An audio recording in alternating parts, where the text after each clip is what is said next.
tips. They said, we are aware of reports regarding an anonymous tip related to the Nancy Guthrie investigation that was provided to a group in Mexico. At this time, we have not been contacted by Mexican authorities. I hate to say it, but yes, because when you get down to it, people are just people. You know, if you offer someone enough money, regardless of what their profession is, sometimes it might be harder for them to say yes. But have situations like that taken place? When the monsoons roll in, that's when you get the torrential downpours. You get the flash flooding, and what the problems that brings with it for any investigation is, you know, if you're looking for something, it could easily wash away. Think of all those areas, especially in Nancy's neighborhood, all those little washes and those little dips, some that we walk through.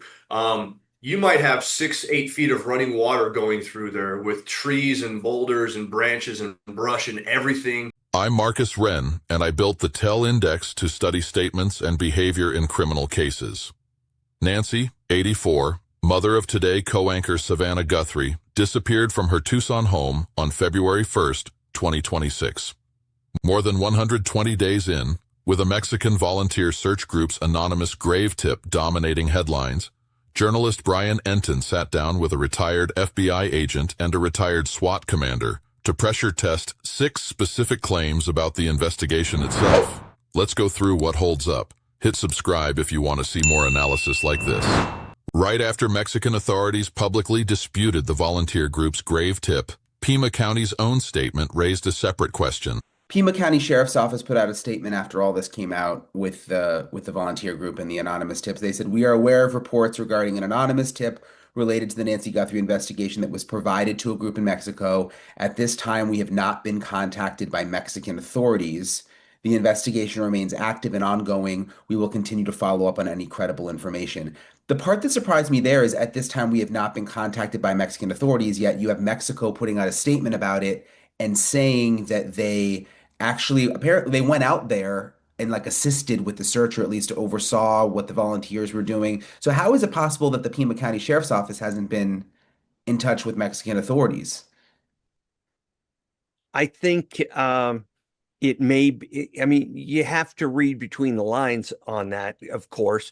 It might be a side eye at Mexico saying, hey, you might want to talk to us about this. You know, why haven't you talked to us? It's kind of the same way the FBI said at the Pima County Sheriff's Department, you know, we are not, you know, we have not heard this from them and this kind of thing. There's a lot of messaging going on in these kind of things. I think that was a very specific type of message that they're using to either tamp down the dust on this or express some dissatisfaction. It's kind of like saying we don't suspect that there's any kind of activity in Mexico in this sector where they're looking. You know, well, what about the sectors they aren't looking? What are we missing here? And so I think they're being very careful in their statements. I don't think that statement was helpful in any way, shape, or form, unless they feel they got some mileage out of it. With basically, it was saying, we don't have anything to do with this. We don't want to have anything to do with this. And unless somebody in authority tells us that it's valuable, we're not going to deal with it. Moore's read matches the actual language on the page. The sheriff's statement never claims the FBI hasn't been in contact with Mexico, only that the Pima County Sheriff's Office specifically hasn't. That distinction is easy to miss and almost certainly not accidental, since federal-to-federal communication about a cross-border tip would logically run through the FBI's legal attaché in Mexico City, not the county sheriff's office directly. Read this precisely. The statement isn't denying U.S.-Mexico coordination is happening. It's denying one specific department was looped in, which is a much narrower and more defensible claim than it sounds on first read. Steve Moore describes the surveillance technology that makes a vehicle crossing far harder than a person walking across. There are what they call smart walls down in that area. There are these huge bollard fences that we always see when you see news shots of, you know, the Trump wall and this kind of stuff. Those are active down there, and they have a lot of features besides just being a physical barrier. They are monitored by cameras, almost the entire length. They've got sensors that we are unaware of. They actually, in southern New Mexico, they have a heliostat, basically a dirigible or some type of balloon that is tethered thousands of feet up, that watches that entire area and watches for air traffic and vehicle traffic. It would be very difficult to go down south of the border on a vehicle in that area, because there are fences, there are vehicle barriers there, and you bring up a plume of smoke or plume of dust. Moore's description undersells how directly this applies to the exact stretch of border discussed in this episode. CBP has operated a tethered aerostat radar system, a 24/7 monitored surveillance blimp flying day and night cameras below 3,000 feet, anchored specifically at Nogales, Arizona, the same border town Brian Entin walked through earlier in this video, not just in southern New Mexico as Moore mentions. These aerostats are credited with a disproportionate share of CBP's detections relative to the rest of its radar network. If Nancy was moved by vehicle anywhere near Nogales, rather than through unmonitored reservation backroads specifically, there is a real, active camera and radar system that would have had a chance to record it. Entin asks Moore whether the doorbell footage of the suspect could indirectly reveal what he was driving. I think the most logical way would have been to get tire prints. If you had a good tire print, you could say, here's a flaw in the tire tread. Maybe somebody had cut the tire, and you measure it out and say, oh, here it is again. And so you can take the distance between the same flaw and work it into a circumference of the tire. Then you get the size of the tire, which gives you relative size of the vehicle, things like this. Those are the best ways to do that. The only way, I cannot think off the top of my head how just the visual of this person might give them something, unless the person had, say, a key fob in their pants pocket, and somebody could see the outline of a key fob and say, that's a Nissan key fob, or that's a Genesis key fob, and go from there. But I didn't see anything on there that would indicate it. This is a real established forensic technique, not something Moore is improvising for this interview. Tire tread impression analysis using a repeating individual characteristic, a cut, a stone puncture, an irregular wear pattern, to calculate rotational circumference and narrow tire size and vehicle class is a standard method in forensic tire examination, used in hit-and-run and vehicle identification cases for decades. Moore's answer is notable specifically for what he declines to speculate about. He doesn't claim this technique has been used successfully here, only that it's the logical method if usable tire evidence exists. And he's explicit that nothing in the publicly released doorbell footage of the suspect gives investigators that kind of secondary clue. Entin asks Kreager directly whether someone could pay their way through a reservation checkpoint into Mexico. I hate to say it, but yes, because when you get down to it, people are just people. If you offer someone enough money, regardless of what their profession is, sometimes it might be harder for them to say yes. But have situations like that taken place? Yes, on both sides of the border. And because the resources, especially the further west you get, the resources are so thin as far as number of officers. It's just a matter of, hey, I'm going to be 50 miles west, do what you want to do. So information like that might get out.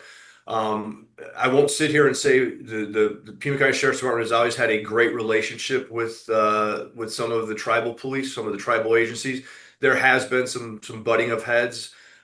Even when for 5 years, I supervised our border crime unit, which was a specialized unit of 2 squads. But we basically lived out in those deserts for the better part of 5 years, off-road, setting up, LPOPs, listening posts, observation posts to see the smugglers coming north and things like that. There were times where we had confrontation. I don't want to use the word confrontation, but issues with the tribal police forces. They would reach out and say, "Hey, you guys are on the reservation. Please don't do that," for whatever reason. We're all trying to fight the same battle to stop these smugglers from doing what they're doing, but yet we're being asked to avoid specific areas. So there's always that sense of, well, why would you be asking us to do that? It's not like we were in metropolitan areas or in any of their villages or wogs or things like that, dealing with tribal folks. We were just hundreds, if something 50, 100 miles away from the nearest person who has a residence, but yet asked to not go on there. So again, the short answer, yes, things like that can and probably do happen. And I won't sit on my high horse. The sheriff's department's had that happen within our agency over my career, where deputies, former deputies who are now in prison, have been caught up in things like that. Kreager isn't describing a hypothetical department-wide risk. Pima County has a documented history of exactly this. Former Deputy Francisco Jimenez was sentenced in 2013 to 5 years in federal prison for using his patrol position to steal from suspected drug loads and provide cover during a drug storage theft, part of a Justice Department case that named a second former Pima County deputy in the same conspiracy. That's a real prosecuted precedent for a Pima County deputy using law enforcement access to protect smuggling activity, which is the specific scenario Kreager is describing as still possible when he's asked whether someone could pay their way across with Nancy.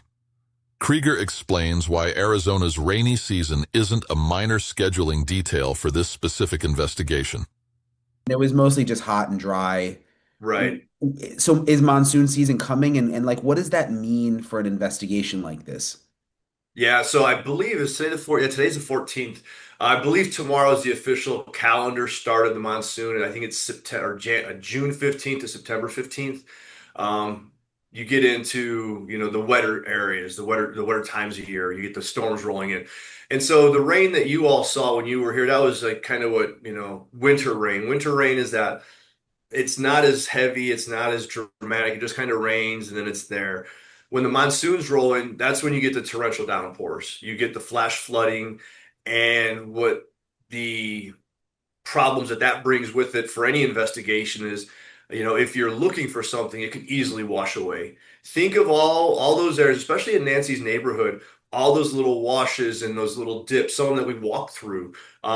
You might have 6-8 feet of running water going through there with trees and boulders and branches and brush and everything that was brought up in the mountains, pushed down, was on the roadway. We'll unfortunately sometimes find people tens of 15, 20 miles away of where they went missing at because the water was just so forceful and it pushes them out. So think about any evidence that's out there. Unfortunately, think about if Nancy's body is in a wash somewhere, it could get washed any direction, whichever direction that water's flowing. Even where someone might have put something back in the 1st, 2nd, 3rd of February, it could be a dozen miles from there by the end of monsoon season, just with the way that the monsoon storms work. So how far have you seen bodies travel? Think about the Santa Cruz. If it's in a big wash, 20, 30 miles. That's not uncommon because the water, if a storm is big enough and it rains long enough, the Santa Cruz is the main artery south to north, because it actually runs from south to north. It's one of the few waterways in the country that does that. And it runs towards Phoenix. When it runs, you can have someone in Mexico probably go missing, and they might end up north of the Silver Bell mine. We're talking 50, 60 miles because it's a wide span, and you just get in that water. If it's flowing, you don't get caught up on any brush or debris. You're just going to keep going. The geography Kreager describes is accurate and makes the timing genuinely urgent, not just dramatic. The Santa Cruz River is in fact one of the few rivers in the continental United States that flows south to north, passing directly through the Tucson metro area on its way toward Phoenix, meaning any evidence or remains in a wash anywhere near Nancy's neighborhood sits inside a drainage system with a real documented capacity to carry material dozens of miles in a single storm season. Arizona's monsoon season runs mid-June through mid-September, which means this specific investigation was entering that window at the exact time this interview was recorded. A real, dated deadline on outdoor evidence, not a general observation about desert weather. A local kidnapping arrest made news the same week, and Kreager explains why it almost certainly isn't connected. There was the report about the woman wanted for kidnapping recently. And of course, the minute you hear someone wanted for kidnapping in the Tucson area, everybody, their mind goes to Nancy Guthrie. Right. But I guess that's I mean, drugs are a big deal, right? I mean, that's not totally uncommon, these kinds of crimes. And that doesn't mean that everyone that pops up is going to be related to Nancy. No, not at all. And as I kind of looked into that report just on public record stuff, uh, that happens probably 10 times a week in the Tucson area, that type of crime. And when you say kidnapping, there's a difference between, being taken from your home in the dead of night, like Nancy, and grabbing onto someone who owes you $50 for a drug debt, punching them once or twice and holding them in your car and saying, "Hey, give me my money." Right. Both of them fall under the crime of kidnapping. So the statute is pretty broad. But if you hold anyone against their will with, a threat of force or a use of force, that's kidnapping. So to say that, it does it happen a lot? A lot is probably like it's a dime a dozen for most cops, that type of call. And the one that was being investigated was probably that. I know the area where it took place at, and I'm like, yeah, it's some homeless folks. You took something from my camp. If I punch you, or even if I'm holding a pocket knife, and I say, "Hey, you have to stay here until I get my money or my sleeping bag back," that's kidnapping, and that's typical. I commanded a violent crime unit that investigated a lot of kidnappings in my last couple of years with the sheriff's department, and that was not an uncommon call. Usually a little more violent, a little more, "Hey, we'll grab you as you're getting in your car. We'll take you to a house. We'll hold you for a couple days." Yeah, it happens. And then that's part of the drug world. That's part of it's a professional chance you take when you go into that realm. And even the folks who might be bad guys who were kidnapped, they will all usually call 911 and ask for our help. And we're going to go and investigate that just like we would anyone else. So it happens.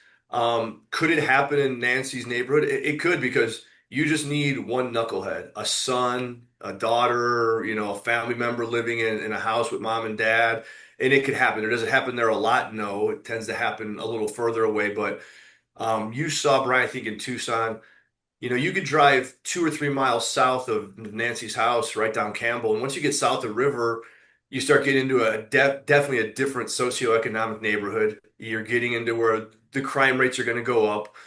So I think that the distance frame for that kidnapper was like 7 miles. If you go 7 miles from any house in Tucson, you're going to encounter absolutely everything. So, that was a stretch to think that it was involved. Kreager's read here is a direct, checkable correction of a specific public assumption, not a vague reassurance. Arizona's kidnapping statute, ARS Section 13-1304, applies broadly to knowingly restraining another person with intent to use them as a shield, collect a ransom, or inflict harm. Language broad enough to legally cover exactly the drug debt scenario Kreager describes, which is why an unrelated kidnapping arrest can make local news without having any connection to a missing person case at all. Kreager's specific point that this incident occurred about 7 miles from Nancy's neighborhood matters because he says that distance alone crosses into a different part of Tucson with a documented different crime pattern. A concrete geographic reason two kidnapping headlines in the same city, in the same week, aren't necessarily the same story. A sheriff's statement that says less than it first appears to admit. A surveillance blimp already parked at the exact border crossing this case keeps returning to. A real forensic technique for reading a tire track, and an honest admission it hasn't produced anything here. A documented history of Pima County's own deputies doing exactly what Kreager says is still possible. A river with a real, dated capacity to move evidence dozens of miles before summer's out. and one Tucson headline that turns out to be its own unrelated story. Which of these 6 points changed how you're reading this case? Comment below. I read everyone. Subscribe for more analysis like this.